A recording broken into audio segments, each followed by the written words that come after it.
Yo, what's happening, people? All right, so I want to talk today about what it's been like being a cab driver in a global pandemic. So yeah, for those who don't know, I drive a cab with Uber, and we don't have Lyft out here for my American friends, but we do have a few other services like Captain, which is all free now. They're called that. They're called free now. Now they're called yeah that. Bolt, Vivan, some others. Anyway, Uber's the big one.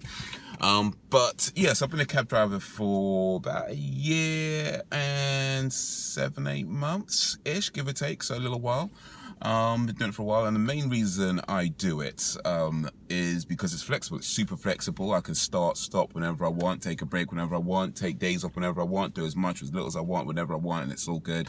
I can fit it around the other stuff that I do. So I kind of think of it as the thing that I do so that I can do the things that I do. And, it's been okay, over the past sort of year, 8 months or however long it's been all right. There's been some days where, you earn more than others and just how these sort of things usually go. But yeah, overall it's been pretty okay. But then, then somebody decided to go eat a bat, and here we are. So we've been in lockdown for about 3 months, and they have started to ease some of the restrictions. So we're not in full lockdown right now, but still pretty much in some kind of lockdown state. And it's been like that for about 3 months. And when they initially announced the lockdown, so when it started, in fact, I'd say even about a week or so before it started, you definitely noticed there was a difference in the number of rides being booked, because I think about 1 or 2 weeks before the official lockdown started, there were people who already were starting to work from home and maybe not travel so much, and people who were already self-quarantining and things like that. So you definitely noticed there was a difference. But since the lockdown, it's been very, very clear, I'd say on average, and I don't know what the actual official numbers are, but from myself and from what I can tell just from my own sort of looking and from other cab drivers that I'm spoken to, it seems to be about 25 to 50% of what it used to be, before. So for example, on a day where, let's say on a day where you might earn about £100, now it's like you might earn 25, maybe £50, sometimes less than that, sometimes less than 25, but it's I'd say that's probably about how it's been since the lockdown. About 25 to 50% seems to be what it's been. So yeah, it's been tough. It's definitely been tough. You definitely had to make some adjustments to the finances and to do things a little bit differently, and to consider how much I spend on things and all that kind of thing. It's definitely been tough. It's been a struggle. Some of the restrictions have been lifted recently, and it does seem since then that it's gotten a little bit better on some days, but then also seems on other days where it hasn't. So it's just, I guess we're in that kind of up and down state right now. But yeah, it's still tough. I mean, I feel like I've been a bit lucky where I've had some really good trips that have paid a lot. Some people have been kind of to drop a few tips as well, which is awesome. So I feel like I've been lucky. I've been able to keep myself afloat. But yeah, no doubt it's been tough, and it's definitely been felt. And it's just also things like I find that certain things I care about more because I notice it more now, where before it was like if somebody books a trip and cancels, that sucks, right? No, that sucks anyway. But whatever, you might get a trip within a minute or two, and it's another trip in a minute or two, and maybe one that pays more anyway. So whatever, it's not a big deal. It sucks, but it's not a big deal. But now it's like you book somebody books a trip, and it's like you've already been waiting ages for a trip to come through. Somebody books a trip, you start driving off, and then it's like, yep, they cancelled. Flipping hell, man. You feel it. And especially if you're on one of these roads, like one of the dual carriageways, you can't just stop. You got to keep going until you get to the next exit. So you might be driving for another mile or whatever, and it's like, that's fuel that's going to be paid for. So you definitely feel it a lot more when somebody cancels, or something like what happened the other day where I think I drove something like 2 miles or so, which is not, to be fair, it's not super far for a trip. But, I drove about 2 miles or so to get to this place. And the initial, when it came through, the initial trip was like, because on Uber, it gives you like an estimate of what you'd get paid for the trip. and I think it was something like 20 quid or 25 quid or something like that, because it was going, you know, it was quite distance. So like, okay, cool, whatever, only 2 miles to this place, and I'll get like 25 quid for it. It's not too bad. I mean, 2 miles I'd say is about, I mean, here's the thing. I would say that I'm sure it's different people, but I'd say about 2.5 miles is about the maximum you'd want to travel to do a pickup, because you don't actually get paid for the journey from where you are to picking someone up. And I thought about 2.5 miles is about the maximum. I've done further, by the way. I have done further, but 2.5 miles is about, I'd say, a good maximum for where you want to go to pick up. And then, because on most days it's about a 10-ish minute journey, but this was 2 miles, so it's less than that. But it's, you know, kind of towards the edge. Kind of towards the edge is what I'm trying to get at. But yeah, I get there thinking like it's going to be like a £25 payout. Turns out the guy put in the wrong postcode. He entered the postcode incorrectly. I think he put too many ones or something like that, or whatever it was. So rather than it being, you know, I don't know, like a 10 whatever mile trip, 15 mile trip, or, you know, whatever it was, it was just going around the corner. It's like a mile down the road or something like that. So I can't flip it out, man. But yeah, you feel that sort of thing. You just feel it a lot more, and I think that's the biggest difference, is that you feel it more. It's not, things aren't really changed. Well, I mean, things have changed, but they haven't really changed, really. Here's what I'm getting at, and this is really the point of this video, is that I feel like this pandemic has, in whether you want to call it a brilliant way, a wonderful way, or a ugly, horrible way, that's up to you to decide. But I think in any case, any way you want to look at it, what it's shown more so than ever, at least during my lifetime, is that there is no such thing as certainty. And it doesn't matter if you're employed or self-employed, but I'd say especially for people who are self-employed, or entrepreneurial or anything like that, one of the things you just gotta fully appreciate is that there is no such thing as certainty. Because even before this, like I said, you might have some good days, might have some bad days. It just so happened that, you know, more often than not, you're having good days, or at least, you know, pretty okay days. Now it's like, if you have a good day, that's kind of an anomaly. You're like, wow. But mostly it's, you know, you're struggling.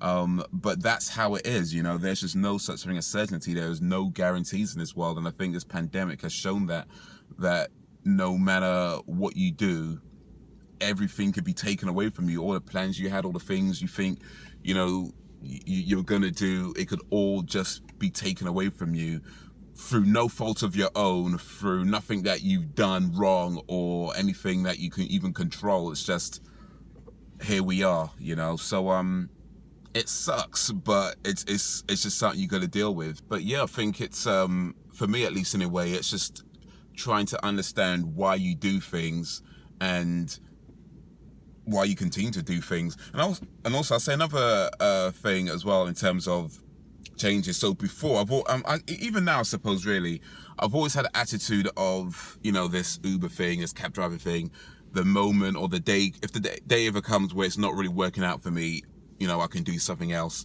And I think another thing as well about this pandemic is that it's shown that even that was talking from a place of privilege that I didn't realize. And that's one of the things about privilege, is that you don't always realize that you have it, right? You don't always know that when you say things, when you do things, or your ability to do things, you don't always realize that you are talking or acting from a place of privilege. And me saying things like, I'll just do something else if this doesn't work out, was a place of privilege that I just didn't realize. Because now it's like, I mean, yeah, you can still technically do something else, but so few places actually employing anybody right now. You know, businesses are struggling. People are letting go of their staff. Businesses are letting go of their staff. They don't know what to do with the staff that they've already got. You know, places are closing down. So there's very, very, very few places actually taking on people. And as you might imagine, there's loads of people trying to get those jobs now. You know, so it's not a case of how it was before. It's more a case of like, there are plenty of jobs available, but not everybody's willing to do certain things. You know, like, I don't want to do that. No, I don't want to do that. It's kind of like that kind of attitude. No, I'll wait for the other one. So there's always like loads of jobs available, but not everybody's willing to do, like, whether it's a cleaning job or a delivery job or, you know, things like that. Not everybody's sort of willing to do that sort of thing. my attitude has always been like, it doesn't really matter, because you can start. In fact, I'll say that some of these low paid jobs like cleaner are some of the best jobs you can get, because you can start off, yeah, you're not going to earn much, you just earn like minimum wage or maybe a little bit above minimum wage, but you usually have higher opportunities in places like that to work up. So places like that are often good jobs to have for people. You know, if you know that you're willing to put in the work, then something like that is a good job to have, because you can start off, you know, low key, low pressure, nothing like that, and then, but yeah, if you're willing to, you can like work up to like supervisor and da-da-da and so on. But now it's like, yeah, even then you're taking people on, it's like no. So it went from, oh yeah, I could do something else, to I wouldn't mind doing something else, but but you know, I think in truth, I mean, I have thought about it, about whether I should get a job or look for things, and like I said, there's not really places taking too many people on, and I am doing other things as well, by the way, for those who are wondering. So it's not like that, but I think in all honesty, I would personally just rather be doing this, because it is just so flexible. And even though that comes with, you know, not always knowing when or if you're going to be earning enough for your next minute. Now it's not, I'm exaggerating a little bit. Well, it's been tough, but yeah, I would rather be doing this, because it does, because like I say, it's the thing that I do, so I can do the things that I do, and it does mean that I know that I can still do the YouTube videos, I can do the comedy, well, not so much the comedy, stand up now, because, you know, but you know, because hopefully I'll be reopened soon. Pubs are reopened, so hopefully that means like comedy events will start reopening soon. But as far as I know, they haven't organized any just yet, probably because, you know, too many people in one place. That being said, a lot of the open mics I've been to, I don't think I have to worry about crowded buildings. So hopefully they'll start opening up soon, but we'll see. But yeah, it's just knowing that I could always take time to do other things. That's why I would rather be doing this. And that's not to say that I'm never, ever going to get a job. And like I said, it's something to consider, if, you know, one's even available, right? But yeah, I think all that considered, all that, knowing all that, and knowing the toughnesses that I've been through these past few months, for me, I feel like, because I consider myself to be a creative person, and you know, I think what's important to me is to be able to express myself through various ways creatively. And times where I've had jobs, it's not impossible to do it, but it is difficult when you're working to someone else's schedule, where it's like, you know, you want to do something, it's like you can't, because you can't get time off, or you know, you can't swap a shift because someone else is going to do something, this and that and the other. And so for me, flexibility, knowing that I can stop and start whenever to do other things, that's important to me, because the most important thing to me in terms of what I do is to express myself creatively. So yeah, that comes with knowing that you're not always gonna be able to get yourself like a little treat, but it's the life you choose, right? It's the life you choose, and I think just knowing that and appreciating that and fully appreciating that is important, because there are no guarantees, there is no certainty. And yeah, this global pandemic, whether it could have been avoided or not, whether people made the right choices about a lockdown or not, whether they could have done this or should have done that, all that aside, I feel like it's shown that more so than ever, that you really should not take anything for granted, and any goods that you have, no matter how small it is, appreciate that shit. Appreciate that. And by the way, I just kind of realized how this looks. It looks like I'm wearing like one of those chokers or something. It's not. This is actually a scarf, which I use as a face mask. I bought this ages ago. I don't know if you noted the design. Some of you might recognize the design on it. It's from a video game. If you know the video game that this is from, drop it in the comments. But I bought this. I'm not even a big fan of the game, by the way. I mean, it's all right. It's not great. It's a cool game, I suppose, but it's certainly not like amazing. But I bought it because I just thought this was pretty cool. And I've been using it as my face mask. So we got to wear face masks. I'm about to go to the shop. We got to wear face masks in the shop, and in the cab as well. And just in general, you should be covering up so you don't breathe and sneeze and whatever on people. But yeah, it's not a choker. Although that's gonna look like a choker when I'm wearing like this, but whatever. Guys can wear chokers too. But anyway, that's gonna be it for the minute. Let me know what you think. Let me know how you've been getting on through this pandemic. It's been tough for a lot of people. I know it's been tough for so many people. So many people are struggling, way worse than I am.